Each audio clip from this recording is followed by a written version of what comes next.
Hello there, my fellow Americans. Well, I see you've all tuned in to listen to me talk some more about the economy. So, here we go. Now, first of all, I'm just joking with you. I'm pulling your chain. I'm jerking your leg. I'm just joshing with you. You see, I'm joking. See, you almost fell for it too. That was kind of funny. All right, so obviously you're not here to listen to me talk. You know, you're here instead to listen to some more impersonations. You know, because we all know why impersonations are fun. It's because the guy sounds like somebody else, so he doesn't sound like himself, and obviously he's not that other person. So the end. I'd like to thank Frank Caliendo for that the end joke. And I just want to say, if you're listening, Frank, sorry to use some of your material, but it's absolutely hilarious, and I agree. I think that Bush should actually do that. So, if you haven't actually seen Frank Caliendo and you don't know the end joke, check out Frank Caliendo. Just check it out. He also does a lot of impersonations, far better than I, but he's a professional and does a great job. And let me explain the end joke just a little bit. He thinks that George Bush should end all of his ranting with the end, so we know he's done talking, because otherwise he just keep on going on and on. On and on, on and on, on and on. Quick shout out to my pal Mean Matt, DDR Girl, Lisa May, another friend of mine, Rich Kuka of Kuka Creations, and Rich is Gonna Rant, and Zion Productions. Is that blood? I'm sure it's nothing. You probably noticed me scratching in other videos, and it's not because I do crack or anything, it's just, I probably have some kind of skin condition or something. Here, let me take a look at that. What? So it's nothing, it's probably just a little rash. Sure, it might be a rash, or a fungal infection, or something like that, or we could just keep on listing all the diagnoses that aren't terminal. Or you could sit down and face the facts that you're dying. I'm not dying. You've got a need for attention. You've got a short attention span. You've got this insatiable libido. How do you know about that? And now you're scratching yourself. So either A, nothing's wrong, or B, something is wrong. Now, call me old-fashioned, but I'm gonna go with the latter. No, I've had it checked out by doctors. There's absolutely... You have a zygotic tumor in your brain. No, it's not a tumor! Sure it is, and that's what you're saying now, but pretty soon half your face is going to swell up to the size of a golf ball, and then after that, well, I guess it'll be too late for Cuddy to suggest any more friendly ways to breaking it to you. Face it, kid, you have about 3 months left to live. Unless what? Touch your tongue to mine! And that, ladies and gentlemen, was my house impersonation. If you don't watch the show, you should. Very quick-witted, and he's an absolute jerk-face. So... good show to watch. Alright, tell you what, I'm going to show you another one that I'm working on. House I just started doing about a couple of days ago. Here's another one that I'm working on. Charlie Sheen! Hi there, folks. I don't really know what I'm doing here. I guess I'm just trying to be funny, which is what I do, because my dad was rather renowned as a dramatic actor, and I guess, he'd always pressure me into doing drama movies, and I did a couple. In fact, I did one with him, Wall Street, if you'll recall. But you've probably never even seen Wall Street. The only thing you probably know me from is, well, Scary Movie 3, or Spin City, possibly, which I would consider probably my best work, or even that crappy 2.5 Men, which isn't too bad, I guess, but ever since Denise, I don't know. Not a lot of people know this, or, this might explain a lot to them, but doing voices is a lot like singing. It's very hard to do it first thing in the morning, which I'm doing right now, unless you're doing certain voices which are extremely gravelly, such as House's. So, that's why I'm doing him right now.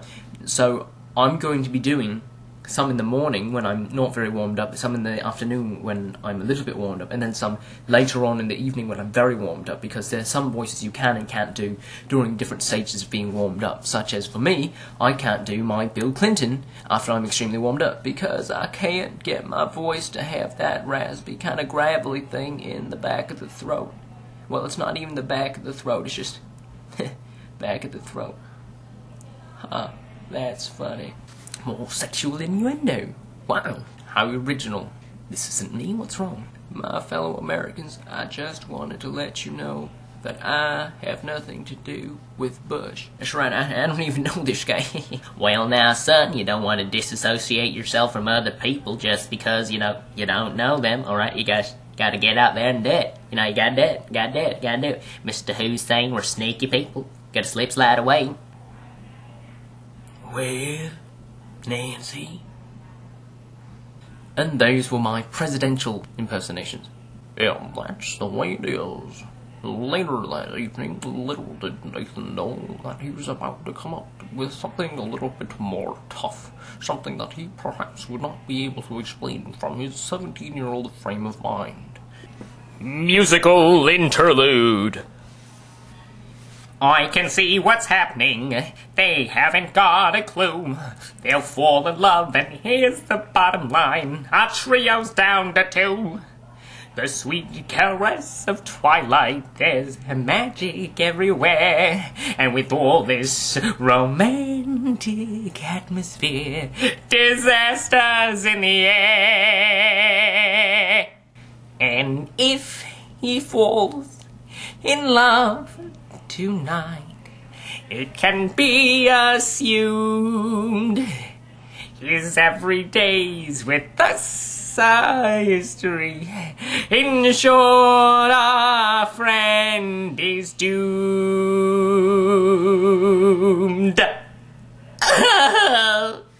Hey there folks, Robin Williams here. How are you doing? Yes, because we know that we love dancing, we love to get off track because there's nothing else that we can do except for sitting here and doing vocal impersonations. Yes, because that's always funny for me to go off and do some kind of a funny joke. Gotta dance over here, and we're dancing, and we're back. Yes, because Robin Williams is such a fast guy, it's hard to keep up with him. It's hard to do an impersonation of him because he keeps on talking, and keeps on going up into some distant land in the future, and there's no telling when he's gonna return. Is he gonna return at all? Will there be a sequel? We don't know, but knowing Robin Williams, he has a lot of money. Why would he need to do a sequel? Why is he doing Mrs. Doubtfire too? Well, I don't know, but if he's doing it, it must be good. Unlike Son of the Mask, because we all know that Jim Carrey, not coming back, not good. Yes.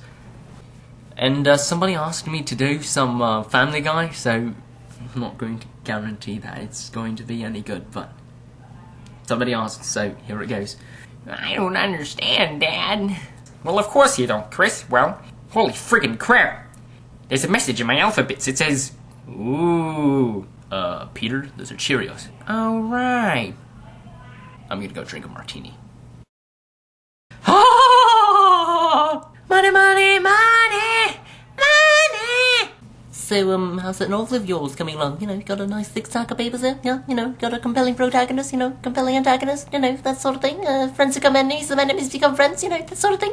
People just getting along, good plot line, few twists in there, that sort of thing. No, I'm just kidding, you need the vacation. Hey there, little boy. You want a popsicle? You wanna come on down to my basement? I got some popsicles. Alright. Giggity giggity. Well, I think it had to be Hanson. Quagmire, you know that Hanson's a guy, right? No, you guys are joking me, right? No, he's right. He's a guy. Ew, that's just nasty, Quagmire. Oh, God, no, but I got all these posters that... Oh my God, no! Oh God, no! I love karaoke, but I hate baseball cards. Perhaps it's the Noid that should have avoided me. I think that's all the Family Guy I can think of. I recognize that tone. Tonight I sleep alone. But still this house is friggin' sweet. There they are, get them.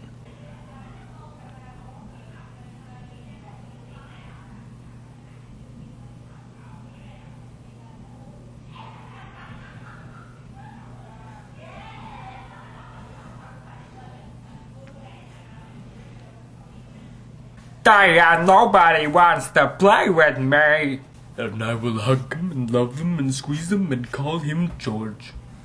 I also got a request to do Robert De Niro, which I'm not very good at. I don't even know if I've ever tried him. I didn't even watch that much Robert De Niro. So... Whoa, whoa, whoa, look at me, I am the Frankenstein monster. I am scary, am I now? Whoa, whoa, whoa. You talking to me? You talking to me? Nobody else here, so you must be talking to me. I got nipples, Greg. Can you milk me? If I only had a knife. Do you believe in the devil? You should. He believes in you. Out from the darkness I command you. And now for a dedication to, well, a man who's going to be sorely missed. Phil Hartman.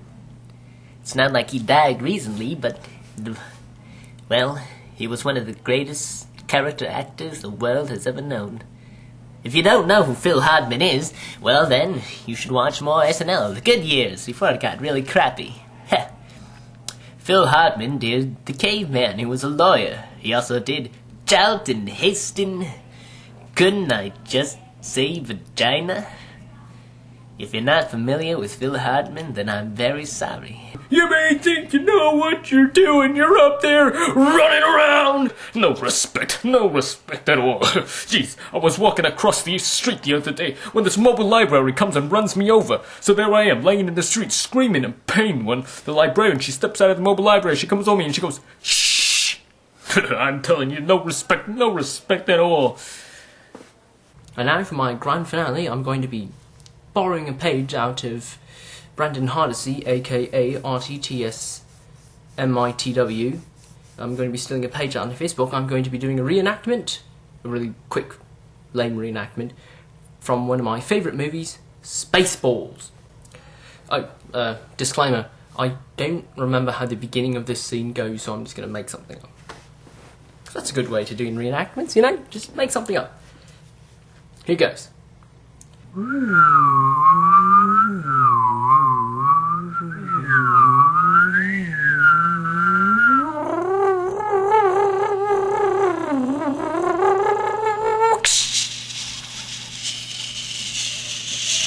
Shit.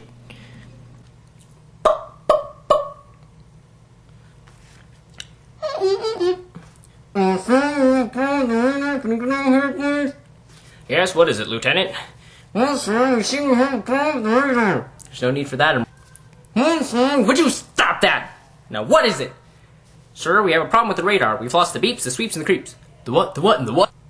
You know, the beeps.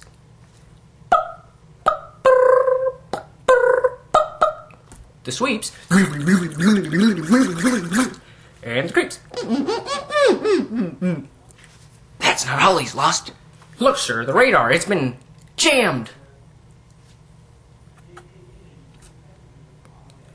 Raspberry. Only one man would dare give me the raspberry. Lone Star. Oh. There you have it, my Michael Winslow impersonation. Yes, like him, I also like to make noises. Because they're fun. And you know, it can also be very handy. I mean, imagine, let's say, the opening act at the World Series has just gone out. Who will sing the national anthem now? I can do it! Sure, you can start going, oh, say, can you sing? But that gets old after a while, so, gotta do it Jimi Hendrix style.